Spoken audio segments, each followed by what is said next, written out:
no Super Bowl fallout when you think about it. If you go back 10 years ago, we spent 5 days talking about Malcolm Butler's interception against Russell Wilson. We talked about that play that was called. The end of that Super Bowl. What was at stake? Russ was going to win another one. Pete Carroll, another Super Bowl. Tom was going to be denied a Super Bowl. We spent 5 days on that. There's no real fallout because there was no real contest. There was nothing really to talk about other than, okay, the Eagles, can they repeat? They're going to lose a couple of defensive players. They lost Kellen Moore. He's now the Saints head coach. With the Chiefs, I guess there's at least discussion points because you're talking about that offensive line again, like we did a couple of years ago against Tampa Bay. And then you have Travis Kelce. Is Kelce going to be back? Will they go out and make a play? Tyreek Hill wants out of Miami or maybe still wants to be in Miami. Do they bring Tyreek Hill back? I don't know. But what's Kansas City do in the offseason? They always seem to do the right thing in the offseason, plug and play. But that's about it when you think about it. The Super Bowl is over. It was over before it was over. It was over at halftime, it felt like. And it just doesn't feel like there's any real discussion points there with them moving forward. Maybe a little bit. Now, I'm going to play executive at ESPN. If I was going into the SportsCenter rundown meeting, and I would say, okay, now, once again, I'm doing this for ESPN and how ESPN does it. Jalen Hurts, elite quarterback. Is he a top 5 quarterback now? That would be a topic that we would have. Should Travis Kelce retire?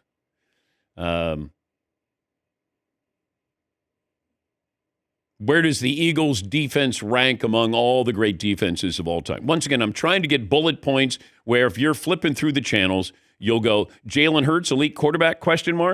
You might stop. Eagles' defense, best Super Bowl defense of all time, ? You'll stop there. Should Travis Kelce retire, ? That's how it works. When you go into the meetings, SportsCenter meetings, or First Take, or any of these other shows, it's like, all right, what is going to be a great bullet point you put on the screen? People might not have the sound up, and they'll be flipping through, and then they'll stop on that. And I get that. I mean, we're trying to come up with topics that are legitimate. And I did hear yesterday that people were talking about Jalen Hurts is the elite quarterback. I don't even know what that means. I think he's a winner. I don't know if he's an elite quarterback because during the regular season, we really don't talk about him. But we have talked about him in both of these Super Bowls and these postseason. And he played great. Absolutely. But I think elite is kind of a tricky word, a designation. Remember we were trying to say, people were like, is Eli an elite quarterback? He's not. He's not an elite quarterback. He had 2 elite performances, but that doesn't make you an elite quarterback. Elite quarterback is week in and week out. And how many of those are? Joe Burrow is elite. Patrick Mahomes is elite. Josh Allen, elite. That might be it. Like truly elite. Oh, Lamar Jackson. Yeah, so those 4, but that would be my conversation. If I was bringing that up, proposing a topic, I would say, is Jalen Hurts an elite quarterback? Because then you get that discussion, is he better than Justin Herbert? Throw in a couple other, and you get to mention Dak Prescott at some point there, and presto, changeo, you've got a segment there on the mothership. Yes, Paulie. I was thinking about Hurts and with what you're saying about elite. I think his numbers will prevent him from being considered a regular season elite guy. He's going to throw for 3,300 yards and 22 touchdowns every year. He's not going to lead the league in any category. This is an old school player comp. But this is very old school. Roger Staubach years ago was fantastic. He was a winner, but he ran and passed and never led the league in a lot of categories. But he just played well and was a leader. And I think that might be the player comp. Yeah, they're just not everybody's elite. Once again, if you're an elite quarterback, is the defense going to force you to beat them? And I would say no. Defenses were probably saying to Eli Manning, let's see if you can beat us. And he did beat the Patriots twice. But that was a defense that didn't want Saquon Barkley to beat them, not Jalen Hurts. But Hurts did produce. He did play extremely well. But do I think he's an elite quarterback? No. The defense, what we saw, that was, there's always recency bias. I just remember when the Bears played the Patriots, and maybe that's not a good comparison, in that same building many, many, many years ago. I mean, that wasn't fair. That was not fair. The Ravens against the Giants, that was not fair. The Steelers, when they played the Vikings back in whatever Super Bowl 5 or whatever it was, 6, that wasn't fair. Like, there's certain performances by a defense where you go, golly, this is bad. They should stop this fight. Yes, Marv. Do you think Jalen Hurts is more of the Russell Wilson type, where he probably might not get all the credit for a Super Bowl win, but he was really good in that Super Bowl? Yeah, I think that's a great comp there. Because Russ, in that Super Bowl, they lost against the Patriots. He was unstoppable. The Patriots truly did not have an answer for him until that pass play. Because other than that, he's going to win a Super Bowl and he's going to be the MVP. He's going to have 2 Super Bowls on his resume. But watching that game on the field, you could see there was absolute disarray and frustration with the Patriots trying to stop Russell Wilson because he really was great that evening. All righty. See, what's the poll question we're going to go with today? Yeah, I think that you make an interesting point, too, that they forced Jalen Hurts, the Chiefs forced Jalen Hurts to beat them, and he did. By taking away Saquon Barkley, they're like, we're not going to let their best player beat us. Yeah. So we're going to force this dude to make some plays, and it turns out he did. So what kind of poll question are we looking at? Who is the biggest threat? Who's the biggest threat? Who's the big threat to the Eagles in the NFC? Lions, 49ers, Commanders, Buccaneers, Vikings, Rams, other, neither.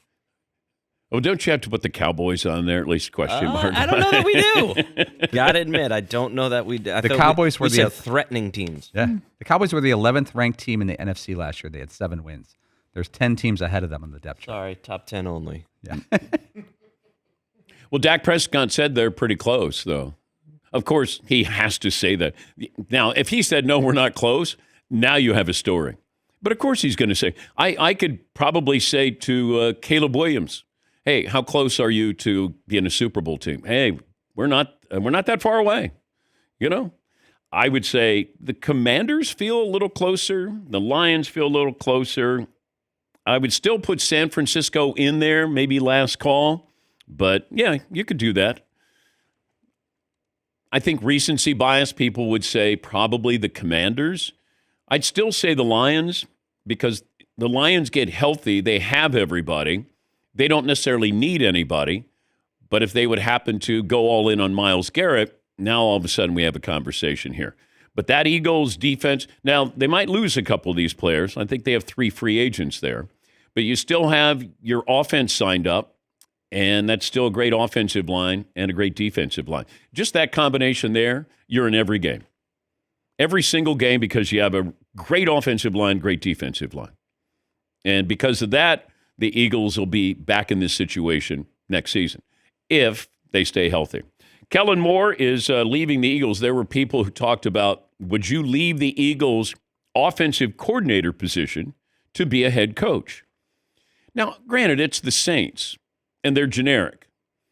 But still, you get to be a head coach in the NFL. I mean, that's the goal. For most of these coordinators, you can't pass on that. Hey, he's never going to get the credit in Philadelphia.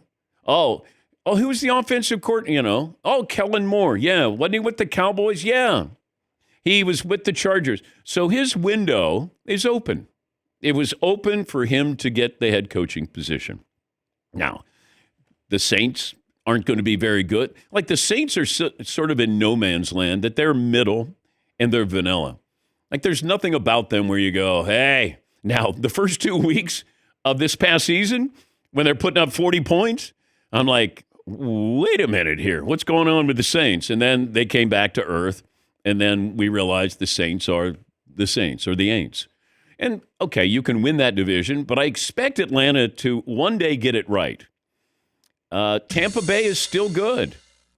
But, these windows, they open and they close. rapidly. The Rams, it felt like the window was open just a little bit, and then they opened it wider and wider and wider, and then all of a sudden I go, they are going to beat the Eagles. They're going to go down and score a touchdown, kick the extra point. They're going to go to the Super Bowl. I mean, that's how close it was when you think about, hey, the Eagles were great. Now, granted, you're playing in snow, but the Eagles are in Philadelphia. The Rams are in L.A.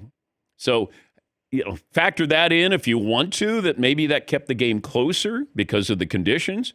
But the Rams were going to beat the Eagles in Philadelphia at their own game. That's how close it was. So as much as we want to christen the Eagles and say, man, dominating, and they were, they could have easily have lost that game to the Rams.